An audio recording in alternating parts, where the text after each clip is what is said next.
வணக்கம். இன்னைக்கு cook with ரூப்லா சமையலில் வறுத்து அரைச்ச மீன் குழம்பு பண்ண போகிறோம். பாத்திரம் காஞ்சிருச்சு. சின்ன வெங்காயம் போடுறோம், 3 பச்சை மிளகாய் போட்டுக்கலாம், தேவையான அளவு ஊற்றிக்கலாம். அடுத்து தக்காளி 4 தக்காளி போடுறோம், ஒரு பிடி கருவேப்பிலை, புளி இதோட போட்டு வதக்கி அரைச்சிடுவோம். அப்போ தான் நல்லாயிருக்கும்.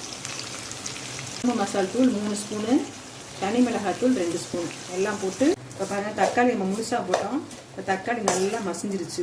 இந்த மாதிரி மசிகிற அளவு வந்துட்டோன்னா நீங்கள் அடுப்பு ஆஃப் பண்ணிவிட்டு அப்புறம் அரைச்சிக்க. நசுக்கி வச்சுருக்கோம், அதையும் போட்டுருவோம்.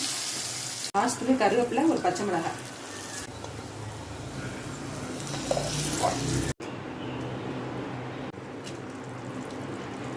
இப்போ பாருங்கள், எண்ணெய் நல்லா மேலே வந்துருச்சு. மீன் குழம்பு சூப்பராக வந்துருச்சு.